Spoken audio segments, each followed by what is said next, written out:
belonged. He had just captured an AJGA title, and that 3-for-1 playoff at Coral Springs? Clutch. He didn't write his last name into this tournament, he earned it. NBC Sports went as far as to say, Charlie Woods isn't just in the field, he is the field. Everything was in place, the form, the headlines, the crowd. This was his runway. This was the start of something big. But by the end of day 2, that same crowd was whispering for all the wrong reasons. If the anticipation at Trinity Forest was sky high, then what followed on day 1 came crashing down just as hard. Charlie Woods, the most talked about name in the field, carded an 81. That's plus 11. And just like that, he plummeted to a tie for 242nd out of 264. A staggering number. A stunning fall. From the opening holes, the signs were there. His first drive sailed right. The second missed the fairway altogether. Then came the errors, 4 double bogeys across the round. Wedges came up short. Putts lipped out. Tempo vanished. The broadcast team stopped talking about his shot making and started talking about his composure. Golf magic was blunt. This wasn't what anyone expected. And they were right. By the time he made the turn, Charlie was already plus 8. The front 9 was a disaster both statistically and visually. Yahoo Sports captured the most haunting image of the day, a glance at Tiger and back down again. The crowd noticed, the cameras noticed, and more importantly, Charlie noticed. It wasn't just the scorecard that unraveled. It was his posture, his pace, his body language. Shoulders started to sag. The bounce in his step? Gone. The confident red on the green? Replaced with hesitation. This wasn't frustration, it was something deeper. It looked like a young player realizing, in real time, that the moment might be bigger than he expected. Golf Monthly didn't sugarcoat it either. It's an uphill task now. And that was before day 2 even began. From contender to crisis, all in one brutal round. This wasn't just a stumble. It was a free fall in real time. Sometimes a scorecard tells a story. Other times, it screams. And in Charlie Woods' case, the stats from round 1 weren't just bad, they were brutal. Let's start with fairways hit. Per NBC's coverage, Charlie ranked near the bottom of the entire field. Only a handful of players found fewer. It wasn't just about power, it was placement. Miss left. Miss right. Trouble off the tee meant he was constantly playing recovery golf. That's a losing battle in a tournament of this caliber. Scrambling? Minimal success. WFAA's post-round analysis pointed out that Charlie converted only one of several up-and-down chances, a glaring red flag in junior elite golf. Every time he missed the green, bogey or worse felt inevitable. The short game, usually a strength for someone who grew up learning on PGA Tour setups, simply vanished under pressure. And then there was the putter. Long, short, misread, mishit. His putting average for the round ranked among the worst of the day. 2 3-putts on the front 9. A lip-out par save on 16. The flat stick never warmed up and neither did Charlie. The greens at Trinity Forest are demanding yes, but on day 1, they swallowed him whole. The numbers don't soften the blow, plus 11 after 18 holes. According to Golf Digest, the cut wasn't closing in, it was already gone. The projected match play line hovered around plus 2. That left Charlie 9 shots back with just 1 round to go. Not impossible, but statistically improbable, especially after a round where nothing clicked. And it wasn't just a poor start, it was a full statistical spiral. You can recover from one bad hole, but not this kind of stat sheet. Trinity Forest wasn't just a test for Charlie Woods, it was a silent drama unfolding between father and son. Tiger was there, of course, walking inside the ropes, every step in sync with his son's. But unlike past events, the AJGA tournaments, the PNC championships, even his public coaching sessions this time was different. Arms folded, hat pulled low, no smiles, no fist bumps, no words. Yahoo Sports described him as stone-faced from the first tee to the 18th green. The Dallas Morning News called it the quietest round Tiger's ever walked. The greatest golfer of all time stood just feet from his son, and yet he felt miles away. That wasn't by accident. There were no whispered swing tips, no reads on putts, no soft reset chats between holes, just silence. And in that silence, the tension grew louder than any crowd roar. Analysts began to notice. Was this Tiger's version of tough love? Was he giving Charlie space, or was he retreating from the pressure too? One Golf Magic analyst said it best. It was like Tiger knew this had to be Charlie's moment, even if it crumbled. Because this wasn't about fixing a backswing. This was about learning what it means to fall in front of everyone.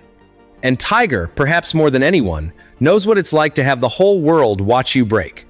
The cameras caught a subtle moment late on the back nine, Charlie looking up after a missed putt, searching the gallery. He locked eyes with his dad for half a second. Tiger didn't flinch. He didn't need to. When Tiger walks away, it's not just a result, it's a message. Charlie Woods walked onto the tee for round 2, knowing exactly what was at stake and exactly how far behind he was. He played better, cleaner, more controlled. A 74 on the day, just +3.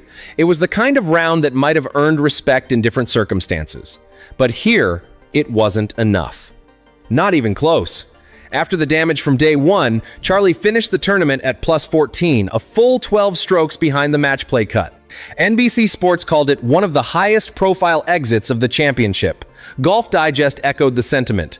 A better swing, but the damage had already been done. The numbers don't lie, and in golf, there's no bailout, no bench to retreat to, just the scorecard and the sting. Still, something was different about round 2. The slumped shoulders of day 1 were straighter, the pacing sharper, the body language more composed. He was fighting, and that matters. But this isn't the AJGA, this isn't Coral Springs, this was the US Junior Amateur, and the lights burn hotter here. And then came the walk. The New York Post captured the image. Tiger Woods, arms still folded, sunglasses on, walking off behind his son. No words, no wave, no nod to the gallery, just a slow exit into the Dallas heat. For a father who once ruled the game, watching his son stumble on this stage must have hit different. And for Charlie, it must have hit hardest of all. But here's the truth. Greatness isn't built in the spotlight. It's built in moments like this, when the cameras stop rolling, and the only thing left is the question of whether you'll get back up. Charlie's out, but what happens next might define him forever. It was clear. This wasn't Tiger Woods' kid playing golf. This was Charlie Woods, the contender. But here's the thing. Golf doesn't care about your last name.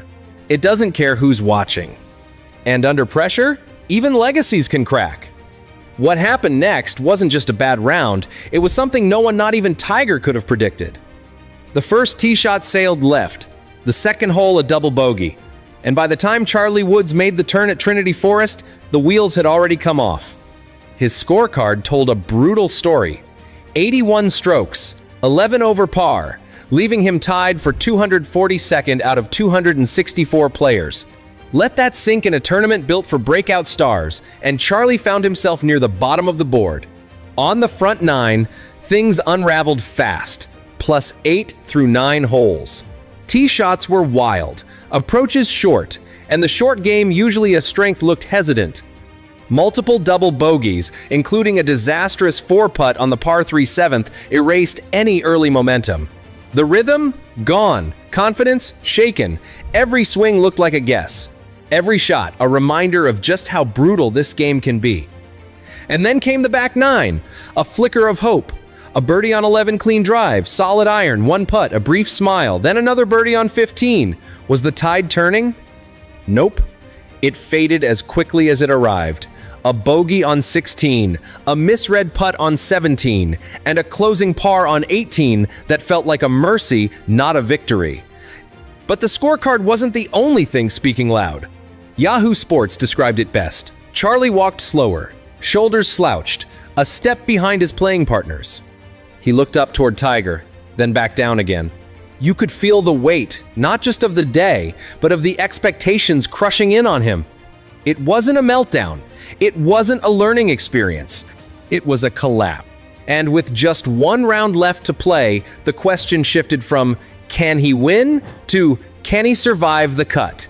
Emotion aside, the data paints a brutal picture of Charlie Woods' first round at the US Junior Amateur, and it's one even his biggest supporters can't ignore.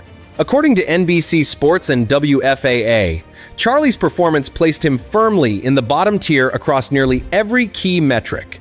Let's start with the basics. Fairways hit. Out of 14 possible, Charlie found just 4. That's a 28% fairway accuracy rate, far below the field average, and a nightmare for a course that punishes errant tee shots. It didn't get any better from there. His scrambling percentage, the ability to recover and save par when missing a green, was among the lowest of the day. Missed chips, tentative flops, and a few poor reads meant bogeys stacked up quickly. But the most damning stat of all? Putts per hole. 2.1.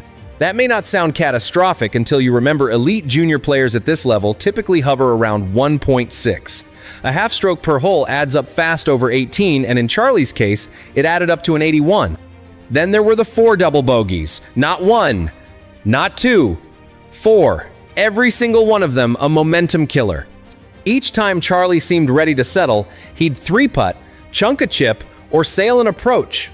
The short game, once considered his most mature asset, looked rattled under pressure. And here's where it gets tough. According to NBC projections, the match play cut line sits around +2 or +3. Charlie is +11, meaning he trails by 9 shots with just 1 round to go. Can he climb back? The math says no. But in golf, pride is everything, and right now he's playing for more than a cut. Because with every swing, that cut line didn't just slip away, it disappeared over the horizon. It was a moment that said everything without a single word spoken. As Charlie Woods walked up to the 10th tee, the cameras cut to a familiar silhouette in the crowd, Tiger Woods. Cap pulled low, arms crossed, and eyes locked in. No smile, no nod, no fist pump, just silence. AFP and Yahoo Sports captured the visual perfectly.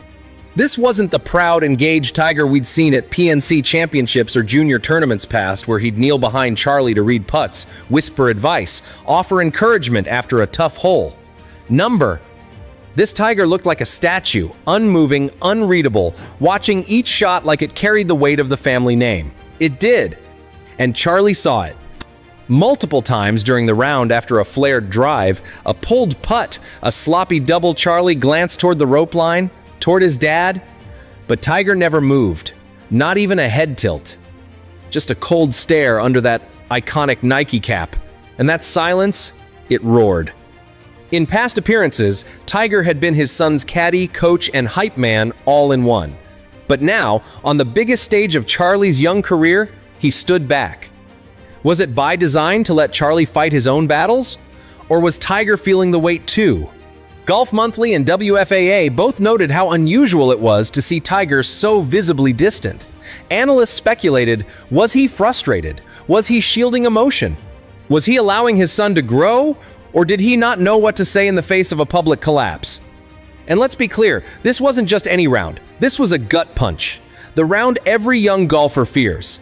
And to have your father, the greatest to ever do it, watching silently from the sidelines, it wasn't anger. It wasn't disappointment. It was something deeper, and somehow, it said everything Charlie needed to hear. The scorecard doesn't lie. An 81 on day 1, tied for 242nd out of 264. The projected cut line? At least 9 shots ahead. And now, all eyes are on round 2. Because for Charlie Woods, it's either perfection or packing up early. NBC Sports summed it up best. It's an uphill battle from here. No sugarcoating, no optimism, just cold reality.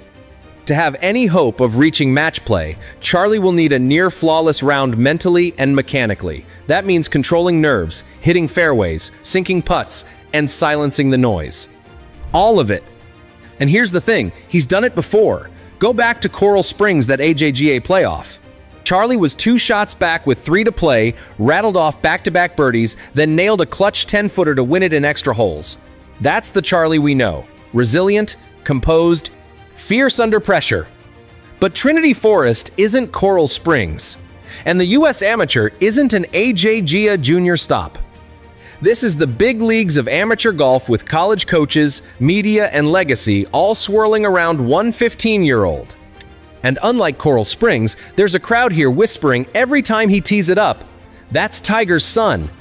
WFAA reported that Charlie looked stoic but tired after his round. He skipped interviews, no fist bumps, no smiles, just a walk to the car, Tiger trailing silently behind.